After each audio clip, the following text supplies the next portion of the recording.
Hello students, welcome to the next session of Indian Economic Environment. I am Professor Yogesh Nagpal. Today we'll continue from where we left in our previous class. So we'll just quickly see what we have discussed so far. So in the previous class we've discussed about economic environment, meaning and definition. We studied about characteristics of economic environment, factors affecting economic environment. We discussed about economic factors, political factors, technical factors, socio-cultural factors. So today we are going to continue from where we left. We're going to see what are the challenges to Indian economy and what are the proposed solutions. So when we look at challenges to Indian economy, we have majorly related to natural resources. You all must be aware of what are basically natural resources.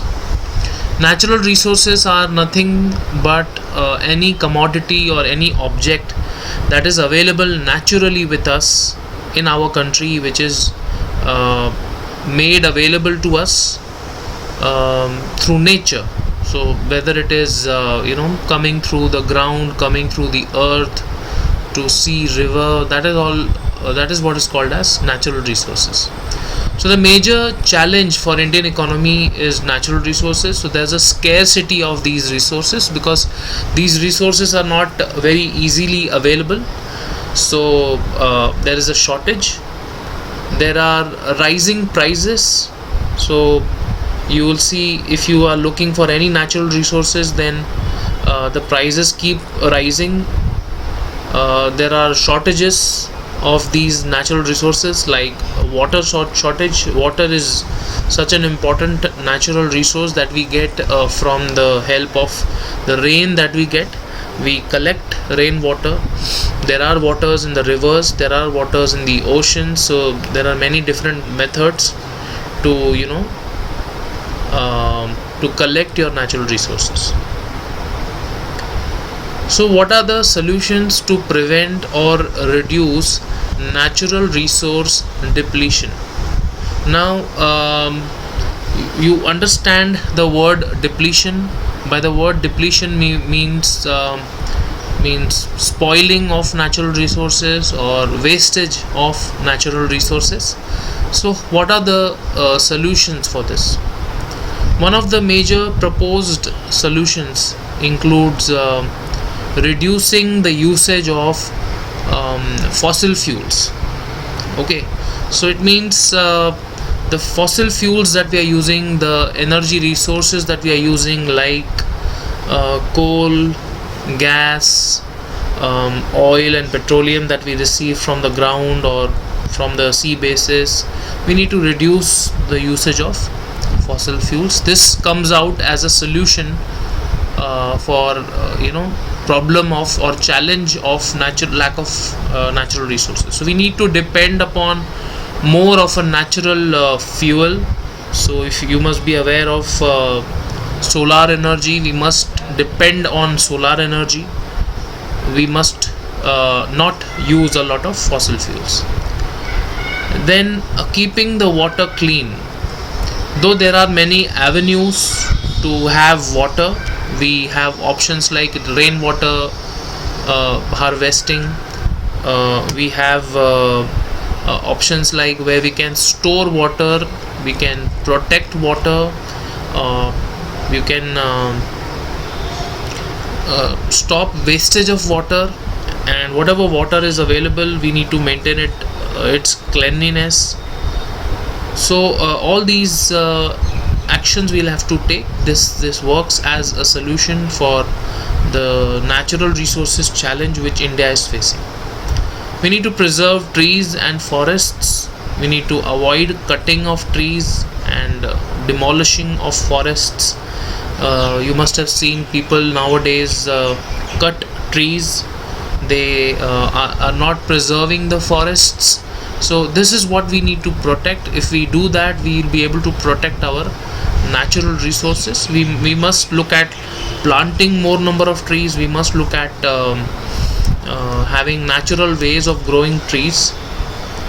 Then we should understand that we must protect our coastal ecosystems, our sea shores, our oceans. This is also very important. So the coral reef, the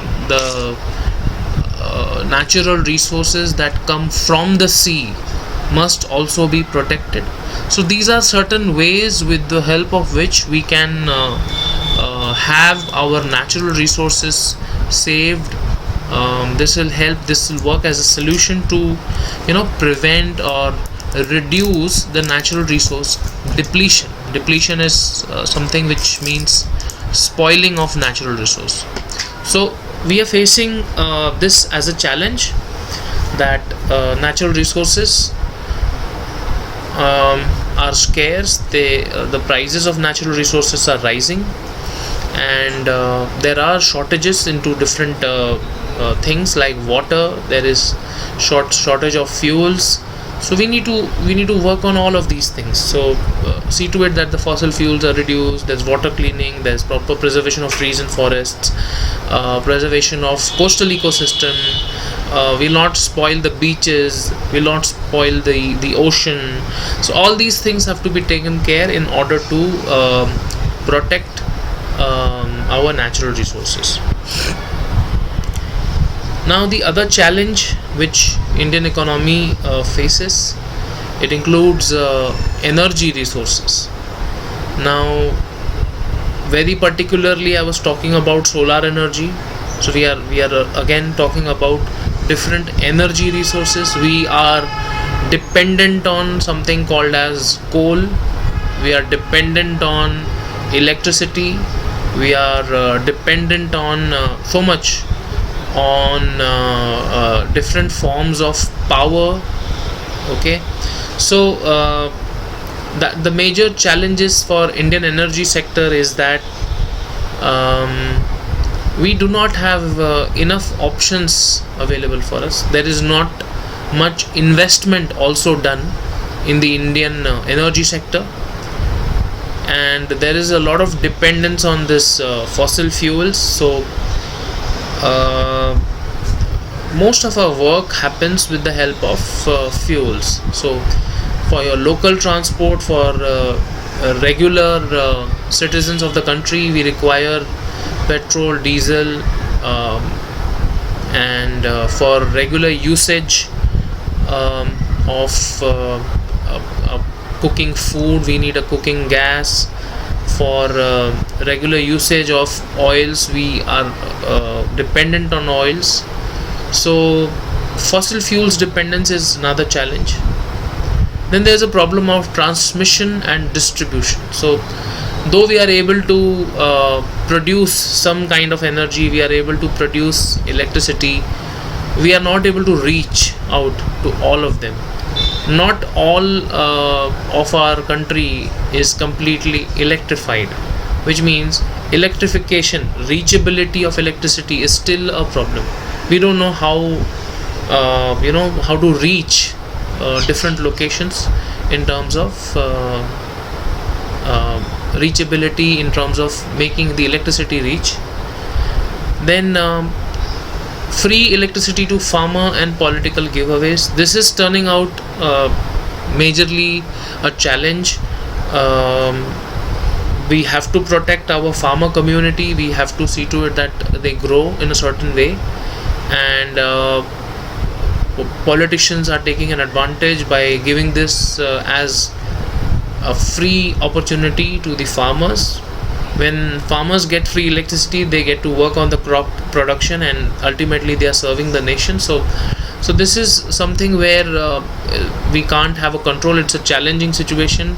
We need to figure out ways where is there an opportunity to introduce some other mechanism to produce free electricity. Can we find different ways to produce free electricities? Relying on imports to meet growing demands for gas. So 80%, 90% of our fuel requirements or gas requirements are dependent on imports from Middle Eastern countries.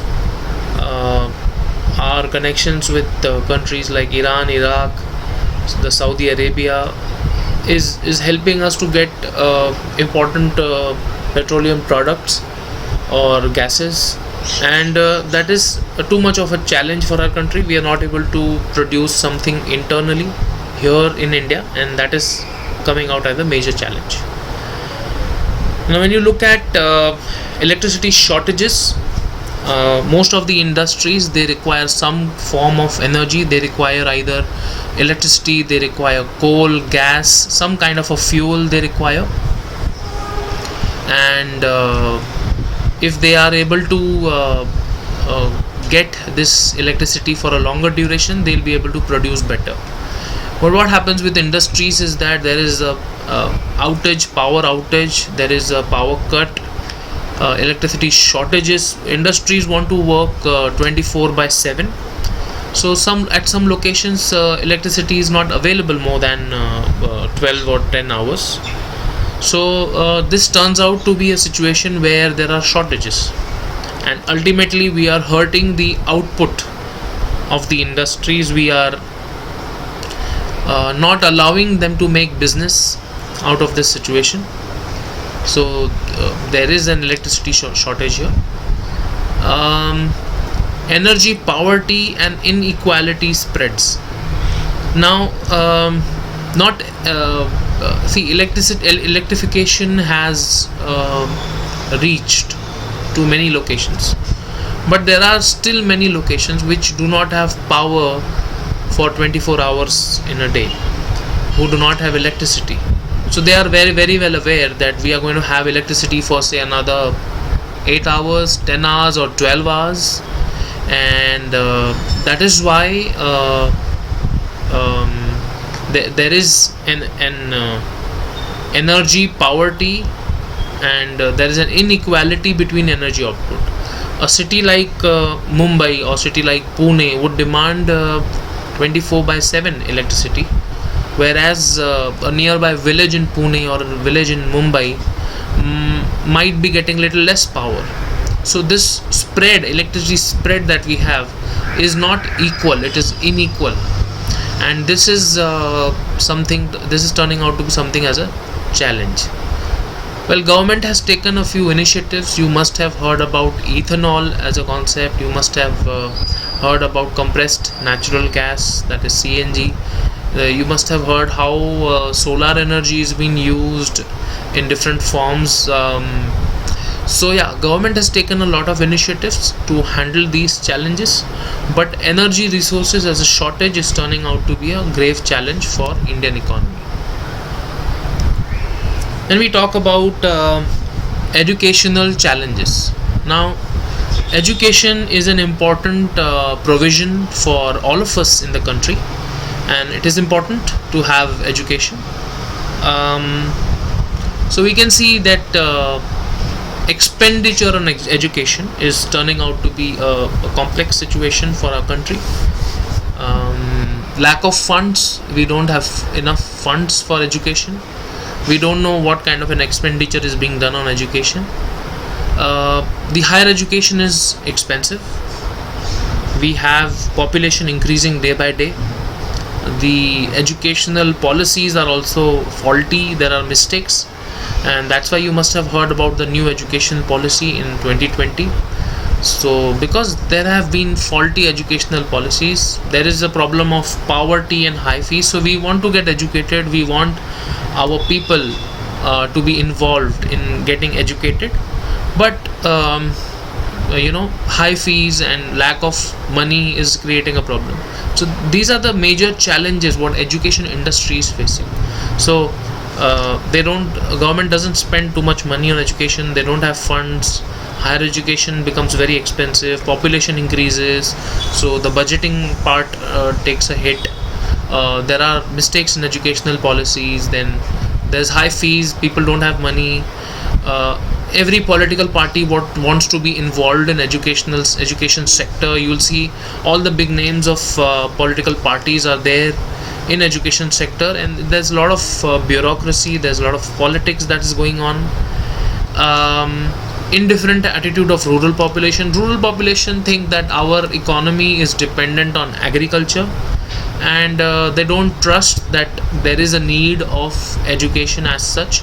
So their attitude towards education is different, and they don't trust the education system, and that is the reason that it is turning out to be a major challenge. Though it is rural population, we want them to be educated too, and education is a right. It is required by everyone, whether rich or poor, rural or urban, or whatever.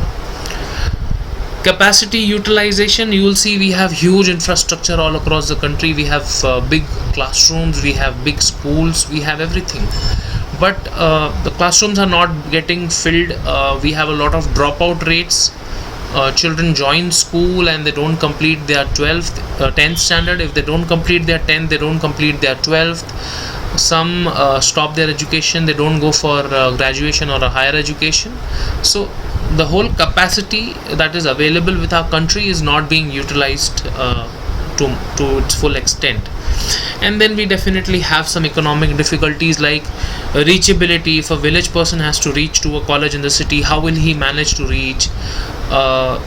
Then how will he afford the fees for the books, the fees for the notes? Now, since all of us are studying online, your accessibility, your availability on a mobile phone is also a little difficult. You want to access this video through a mobile phone or a computer or some device or some internet connected device, so that you don't face any problems. So these are all the challenges that are faced by our country in terms of educational challenges. So we have already seen, we have spoken about challenges related to natural resources, we have spoken about challenges related to energy sources, and just now we saw challenges related to education. Now we are also facing some problems related to health challenges. Pre-COVID situation also was difficult for our country. Even during COVID, though we have fought with the disease pretty well, if COVID is out of the equation altogether, we are facing a lot of health related challenges. Majorly rural population is a neglected sector. You will hardly find a big hospital or a big multi-speciality clinic in a rural location. So which means that neither the government nor the health sector professionals like doctors and medical representatives and nurses and health specialists, they're not interested in being in rural population. So it's one of the most neglected sectors in terms of health related challenges. Though now the situation is changed. Now because of COVID, we have such a beautiful infrastructure developed everywhere. So all the health related challenges which would have taken 10 years is now solved in less than a couple of years. Then the need for effective payment mechanisms. When we talk about health sector, there are no strict guidelines in terms of what will be the cost of medicines, what will be the cost of medical consultation.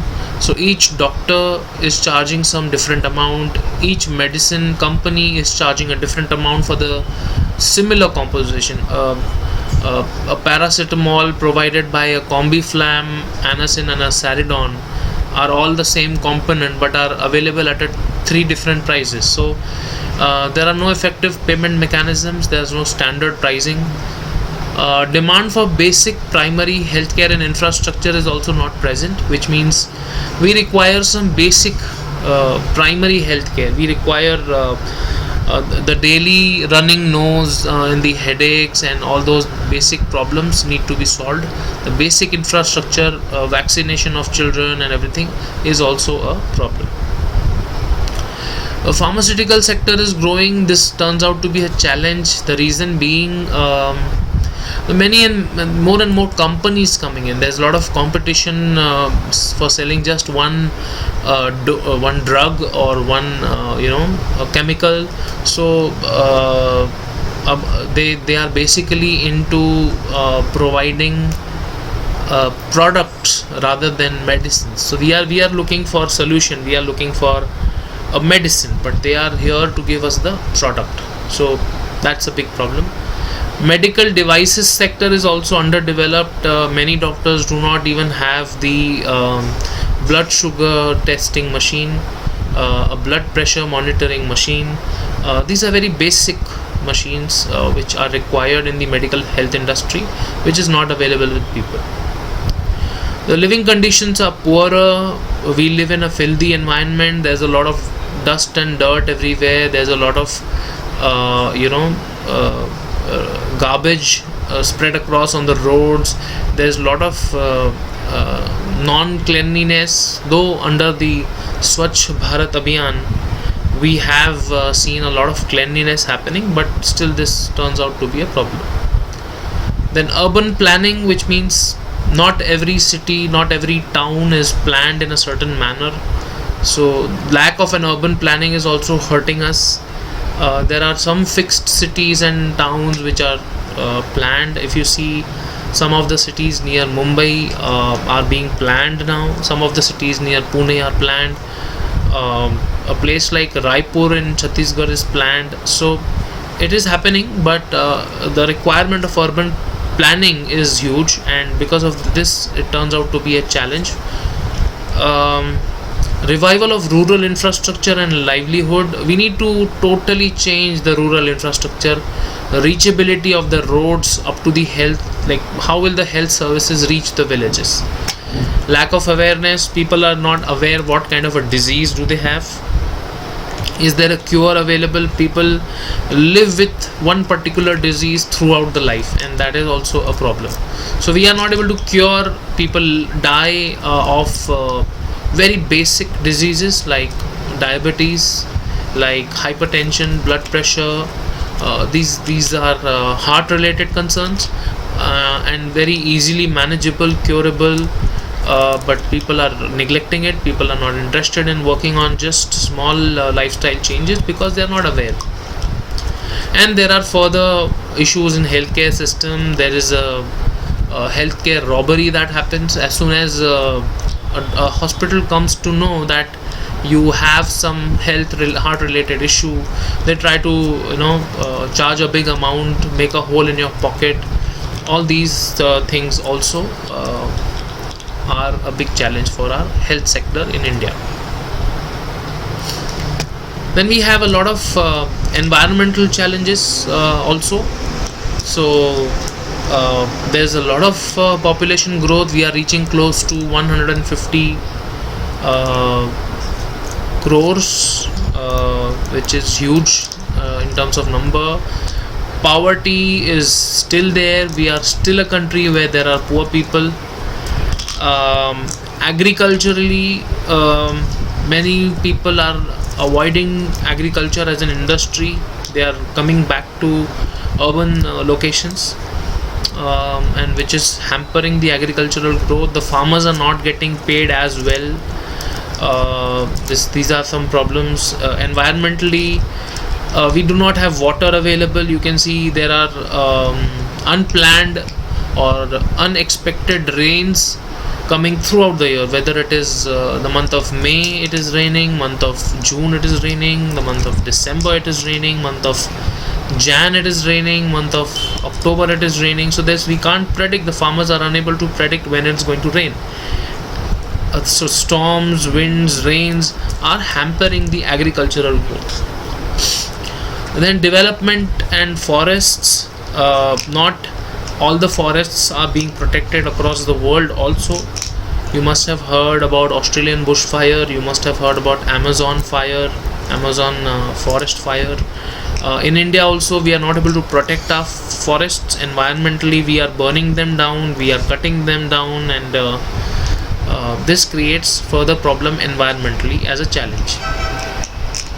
Then there is land degradation. There is some activities done on land which are not good. Fertile lands are being wasted, and we are misusing the land completely. You can also observe climate change. There's something called as global warming. There's something called as cutting of huge mountains. You must have seen how things have happened in Uttarakhand, how we are playing and toying around with the climate, how climate is changing. It's becoming warmer day by day, and things are getting difficult environmentally. We are spoiling the environment by using plastics. Pre-COVID, there were some norms where we had to restrict the usage of plastic bags, but it is again back into picture, because now, since government is focusing on COVID mainly, people are careless, people are not bothered whether we should use plastics or not. Again, garbage disposal and sanitization. Not every location in our country is clean. Only the places where rich people are residing, they are sponsoring that kind of a cleanliness. Those areas are taken care of. If you look at most of our locations in India, you will definitely find a lot of garbage spread around. There's no proper sanitization. There's a lot of smell that keeps coming. We are losing a lot of biodiversity also. We have a diverse biology in our country. We have huge reservoirs of ocean. We have huge collection of natural resources. We are wasting that. And definitely urbanization is spoiling so many things. We want to make every location, we want to turn every location into a commercial property, into a residential property. We are building houses, we are building properties by destroying the natural resources. We are killing the natural resources. We are cutting down trees, we are cutting down mountains, and we are trying to build residential spaces, commercial spaces, and these are the evil consequences of making things urban. And finally, just a last part of this chapter 1, that is comparison of Indian economy with the world economy. If you look at population growth in the 1980s, we were somewhere close to 70 crores. Today we are touching 150 crores. In India, agriculturally, we are very good in buffalo milk production. We are second in paddy rice, in fresh vegetables, sugarcane, groundnuts. We are very good in agricultural growth in India. Industrially, there is very good growth in production of electricity, coal, steel, sugar. We are doing very well, pretty well in this. Service sector is also growing very rapidly. We are able to contribute in employment generation, around 50% of Indian population. So we are able to produce more and more employment in service sector. So these are certain comparisons of Indian economy with the world economy. So this brings us to the end of chapter 1, and I'll just quickly do a revision with you all for the last couple of minutes. What we have seen so far is, in a part 1 we had discussed about what is economic environment, what are the characteristics of economic environment. We studied about different factors which affect economic environment in the previous class. That was economic factors, political factors, technical factors, and socio-cultural factors. Today in the session we learned about challenges to Indian economy, what different challenges we are facing. There are challenges with regards to natural resources, energy resources, educational challenges, health related challenges, environmental challenges. These are different challenges that we have been facing here in India, and we discussed about what we should look at, what we should consider as a solution to all these problems, whether it comes to natural resources or energy resources, or educational challenges and health related challenges and environmental challenges. We ended by just comparing the Indian economy with the world economy, how we are doing across the globe.